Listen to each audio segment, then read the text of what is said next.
সুধাংশু একটু মাথা ঠান্ডা করে। এখান থেকে আমি আমাদের না এখান থেকে বার করে দিলেন, কিন্তু তাই বলে এত লোকের সামনে এটা তো আর প্রমাণ হচ্ছে না যে ইনি এর স্বামী নন।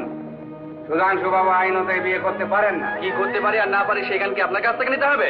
চরণ সিং, শোনো শোনো সুধাংশু, আরে তাড়িয়ে দিলে ব্যাপারটা কোনো মীমাংসা হবে না।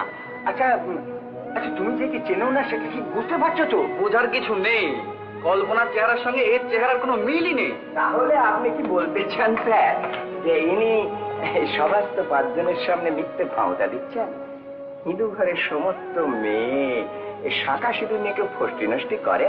আপনি আবার কে? আগে হ্যাঁ, আপনি কোন পক্ষে, বর পক্ষের না কোন পক্ষে? আগে আমি কোন পক্ষে না, আমি উকিল বাবুর মক্কে। অধীনের নাম শ্রী করঞ্জাক্ষ সমাজদার। তাহলে আপনার এই বিষয়ে স্বার্থ কি? যে বলেন, উনি যখন উকিল বাবুর কাছে যান আমি তখন ওইখানে ছিলাম, তাই ভাবলাম বেচারি বিপদে পড়েছেন, সঙ্গে থাকলে যদি কোনো উপকার করা যায়। ও তাহলে আপনি ওকে চেনেন? আগে না, মানে ঘন্টাখানেক আগে চিন্তা। তাহলে আপনি আসতে পারেন, এখানে থাকবার আপনার কোনো অধিকার নেই। আগে সে ভাগ্যি করে কি জন্মেছি যে এমন বাড়িতে বসে পাত পেতে দুটো ভালো মন্দ খেয়ে যাব? আমি বিদে হচ্ছি। তবে বলছিলাম কি, যে বিয়েতে যখন বাগড়াই পড়েছে তখন এমন চাঁদপানা দিদিমণিটিকে উৎসুক করবার আগে ব্যাপারটা একটু তলিয়ে দেখে নিলে হতো না? মানে জি, পাঁচজনে আপনাকে মানে, আপনি মানি লোক। আচ্ছা ব্যাপারটা না, আগে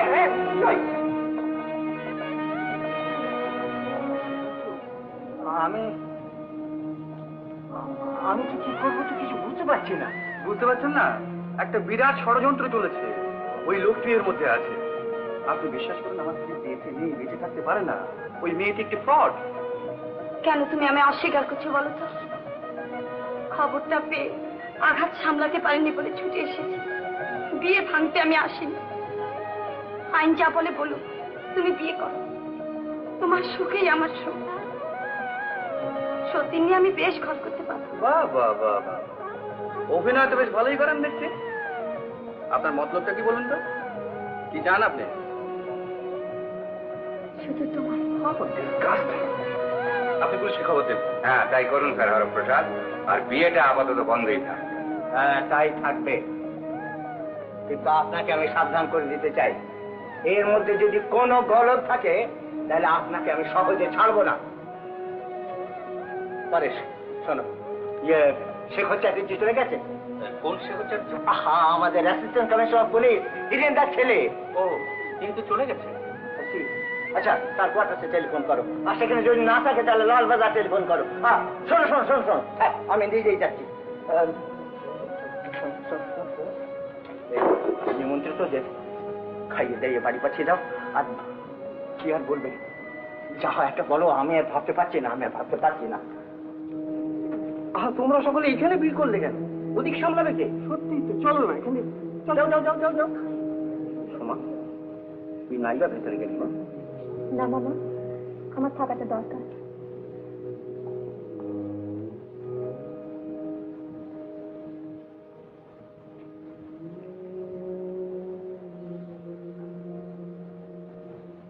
তাহলে এই বিজ্ঞাপনের উত্তরে আপনি বেনামি চিঠি পেয়েছিলেন।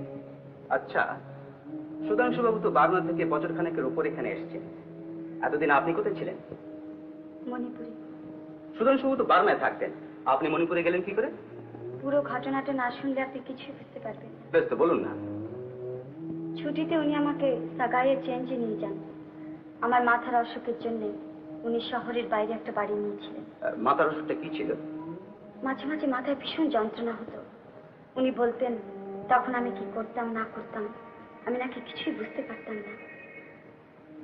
একদিন যখন মাথার অসুখটা খুব বাড়ল, আমি বাড়ি থেকে বেরিয়ে সোজা স্টেশনে গিয়ে একটা ট্রেনে উঠে পড়লাম। তারপর আমি আর কিছুই জানি না।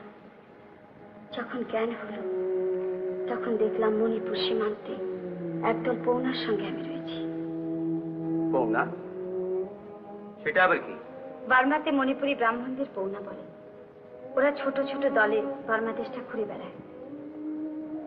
ওরা হচ্ছে পেশাদার জ্যোতিষী। ওরা নাকি শুয়েব থেকে প্রায় 70-80 মাইল দূরে একটা জঙ্গলের মতো আমাকে ঘুরে বেড়াতে দেখে। পরনে ছেঁড়া ময়লা কাপড়, অনাহারে তখন আমি প্রায় মরতে বসেছি। আমাকে দেখে ওদের দয়া হলো। তখন ওরা নাকি দেশেই ফিরছিল, তাই আমার সঙ্গে নিয়ে মণিপুরে আসে। সেই দলে একজন বুড়ো ভদ্রলোক ছিলেন। তিনি নানান রকম টোটকা ওষুধ জানতেন। একদিন আমার মাথার অসুখটা তিনি সারিয়ে দিলেন। স্বামী, সংসার, একে একে আগেকার সব কথা আমার মনে পড়তে লাগলো। তাদের ফিরে পাবার জন্য মন আমার অস্থির হয়ে উঠল।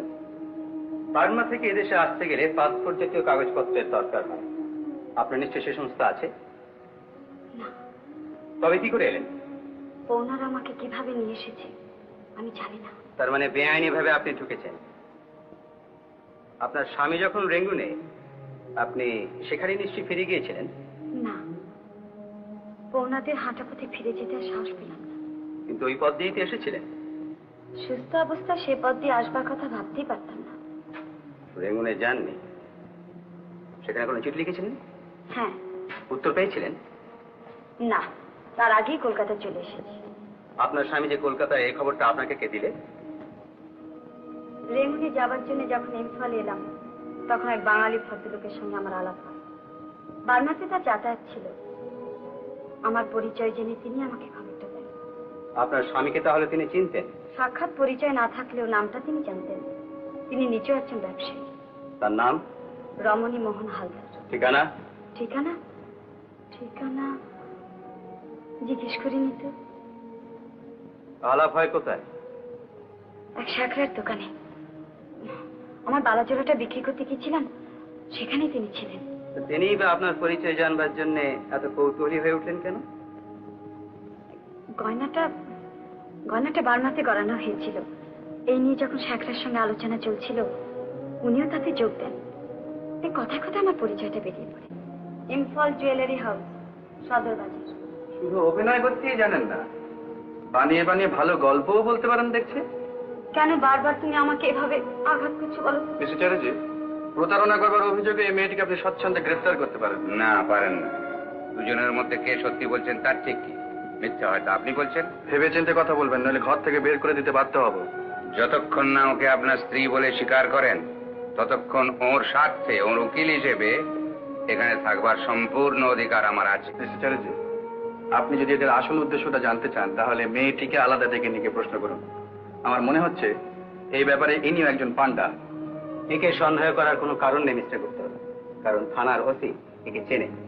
আর এই ভদ্র মহিলাকে প্রতারণার অভিযোগে গ্রেফতার করাতে হবে আপনাকে কিছু অকাট্য প্রমাণ দেখাতে হবে। তাহলে তো আমাকে একবার এখনই বাড়ি যেতে হয়, কারণ আমার স্ত্রীর ডেথ সার্টিফিকেটটা সেখানেই পড়ে রয়েছে। Death certificate? তোমার স্ত্রীর ডেথ সার্টিফিকেট তোমার কাছে রয়েছে? কথা আগে বলনি কেন? কিসের ডেথ সার্টিফিকেট? আপনার স্ত্রীর ডেথ সার্টিফিকেট?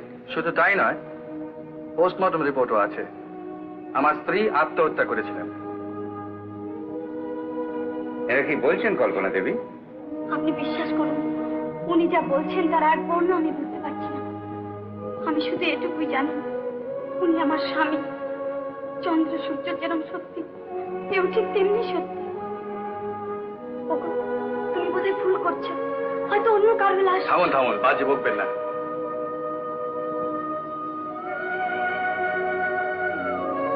আপনি বিশ্বাস করুন, বিশ্বাস করুন, উনি ভুল করেছেন। আমি হিন্দুর মেয়ে, এই ধরনের মিথ্যে আমি কেন বলবো? পরকালের ভয় তো আমারও আছে। আমার অবস্থা তো আপনি বুঝতেই পারছেন। আপনি আমার বাবার মতো, আপনিও যদি আমাকে আশ্রয় না দেন, তাহলে আমি কোথায় যাব? সাবাস, চোখের জলে যে একবার বন্যা বইয়ে দিলে না? কি মশাই, চুপচাপ কেন? খুব দম্বি দম্বি করছিলেন বিয়ের আসরে। আপনার স্ত্রী কিভাবে আত্মহত্যা করেন ওটা স্ত্রী ঘরে গিয়েই জেনে নেবেন।